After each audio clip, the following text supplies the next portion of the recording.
주님께서 여러분과 함께 마테오가 전한 거룩한 복음입니다.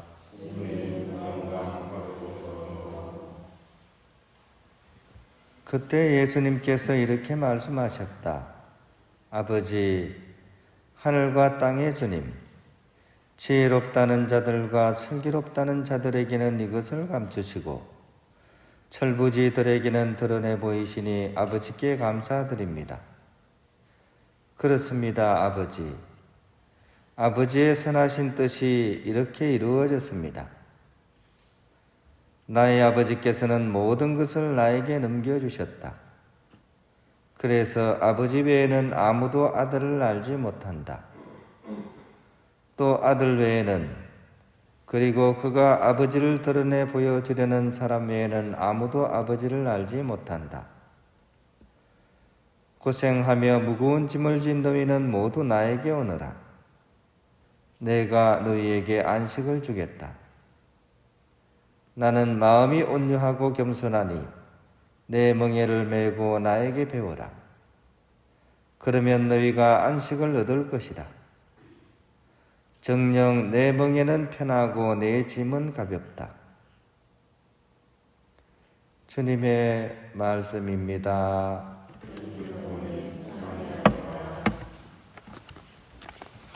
네, 평화를 빕니다. 네, 오늘은 위령의 날입니다. 이날은 세상을 떠나신 모든 분들을 기억하고 그들을 위해서 기도하는 그런 날입니다. 또한 이 크라스티비 호디의 미히 라틴어입니다. 크라스티비 내일은 너, 호디의 미히 오늘은 나. 그러니까 묘지에 붙어 있는 글귀죠. 거기 계신 분들이 거기를 방문하는 사람들에게 오늘은 내가 여기 묻혀 있는데 내일은 바로 네 차례다, 이 얘기입니다. 즉 우리 스스로 그런 살아온 삶을 돌아보면서 장차 다가올 그런 삶의 마지막을 우리가 어떻게 준비해 가야 되는지를 한번 생각해 보게 하는 두 가지가 이렇게 함께 이렇게 연결되어 있는 그런 날입니다. 이 위령의 날을 위해서 교회는 세대 그런 미사를 이렇게 봉헌하고 있습니다. 그런데 오늘은 저희들이 둘째 미사를 지금 봉헌하고 있습니다. 제가 어린 시절부터 20대 초반까지 살았던 대구 대신동, 제가 살던 집 바로 밑에 집이 딸 부잣집이었습니다. 그러니까 딸 하고 마지막 8번째 막내가 훈이였습니다. 얼마나 이 귀하게 얻은 아들인지 이 집에서는 이 훈이를 정말 애지중지했습니다. 왜 그렇게 옛날에는 아들을 그렇게 선호를 했을까요? 상대적으로 딸로 태어나면 참 억울하죠, 그죠? 이름도 억울합니다, 그죠? 말자, 마지막 되어라, 그죠? 종말이, 근데 네가 마지막이다. 이름 부르기 힘든 후남이, 그죠? 왜 후남입니까? 뒤에 남자의 나라고 후남입니다, 그죠?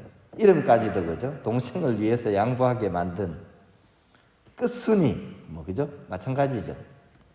왜 이렇게 남아 선호 사상, 남자 아들을 그렇게 선호를 했을까요? 이것은 바로 유교의 그런 관습 때문입니다. 유교는 사실 내세관이 뚜렷하지 않은 그런 종교입니다. 그러니까 살아있을 때 삶이 중요하지 죽은 뒤는 별로 이렇게 크게 다루지 않았습니다. 그럼에도 불구하고 인간의 본성은 영혼을 지향합니다.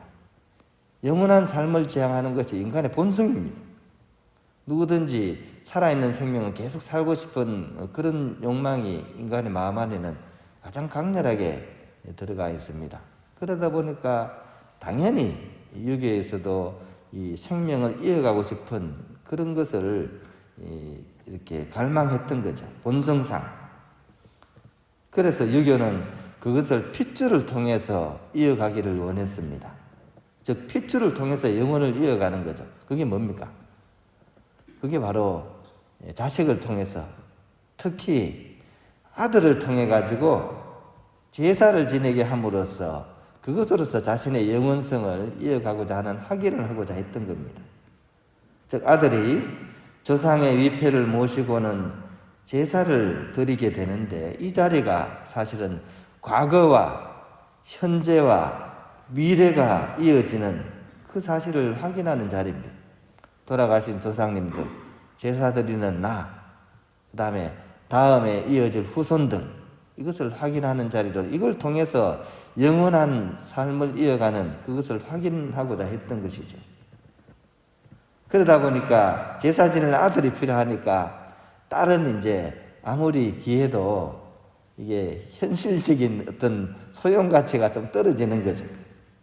그래서 딸 낳고 또 도전하고 또 도전해서 아들을 낳고자 그렇게 길을 썼던 거죠. 심지어 아들을 못 낳으면 조선시대 때는 칠거지 해가지고 집에서 막 쫓아낼 수 있는 그런 근거로 삼기도 했었습니다.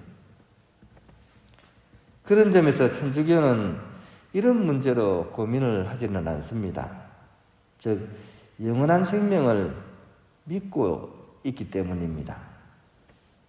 이것이 없다면 사실 수도자나 성직자나 이렇게 그렇게 독신서원을 한 정결서원을 한 사람들이 제일 불쌍한 사람들이죠. 왜냐하면 당대로 끝나기 때문입니다. 그러면 이런 영원한 생명을 믿는 천주교 신자는 누구나 아무 문제가 없나? 영원한 삶에 대해서? 또 그건 또 아닙니다. 그죠? 이렇게 누구나 이 종교를 믿으면 다 하느님 나라 간다고 얘기하지 않습니다. 하느님의 뜻을 온전히 충실히 잘 산 사람만이 그런 영원한 삶으로 이어진다고 우리는 또한 믿고 있는 거죠. 그런 의미에서 우리는 스스로에게 질문을 해볼 필요가 있습니다. 내가 이 영원한 삶을 향해서 정말 자신 있게 가고 있나?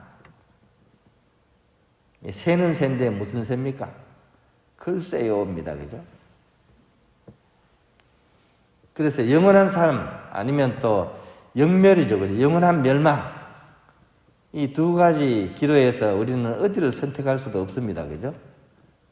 어디도 자신이 없습니다. 그래서 또 하나의 개념이 생기죠. 그게 이제 연옥이라는 개념입니다. 완전히 하늘 나라에 가지는 못하지만 이렇게 보속의 장소로서 연옥이라는 개념을 통해서 여기서 이제 단련이 되어서 하느님 나라로 온전하게 올라가게 된다는 그런 믿음이 이제 생기게 된 거죠. 그런데 이 보속의 장소에서 가장 필요한 게 뭘까요? 본인을 위해서 어떻게 할 수는 없잖아요. 이 보속의 장소에서 가장 필요한 건 뭘까요?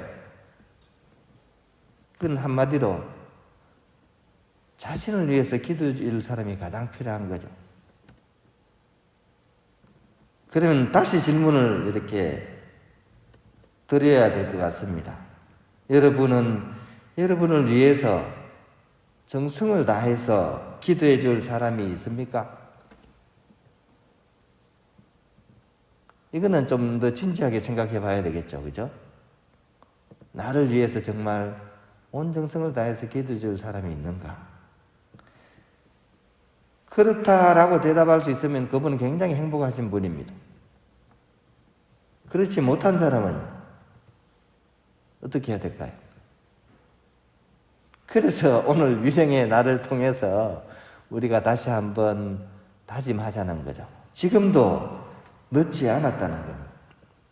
함께하는 그런 동료들과 또 우리 가족들, 특히 자손들을 통해서 기도 단원 양성을 해야 된다는 겁니다.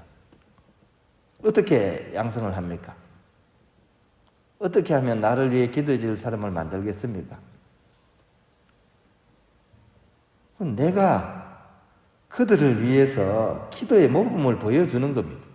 내가 먼저 나의 이웃을 위해서, 나의 자녀들을 위해서, 나의 가족들을 위해서 정성을 다해서 기도하는 그 삶의 모범, 이걸 통해서 결국 우리는 내가 세상을 떠난 뒤에 나를 위해서 기도해 줄 그런 기도 단원을 이렇게 우리가 양성할 수 있는 거죠, 그죠? 마음을 울려야 됩니다, 그죠? 그냥 나를 위해서 기도해 줄 사람은 없어요, 그죠? 이심전심입니다, 그죠? 오고 가는 마음 아니겠습니까? 내가 먼저 그들을 위해서 기도하게 될 때 그 공명이 결국 내가 세상을 떠난 뒤에 나를 위해서 기도해 주고 기억해 줄 그런 분들을 이렇게 만들게 되는 거죠. 오늘 위령의 날을 맞아서 그런 측면에서 다시 한번 나의 어떤 기도 생활을 좀 점검했으면 좋겠습니다. 그리고 나 자신만을 위해서가 아니라 정말 이웃을 위해서 어떤 사심 가지지 않고 순수하게 이웃을 위해서 우리가 이렇게 기도해 나가고 그들을 위해서 사랑을 쏟을 수 있도록 그렇게 다짐하는 오늘 하루가 되었으면 좋겠습니다.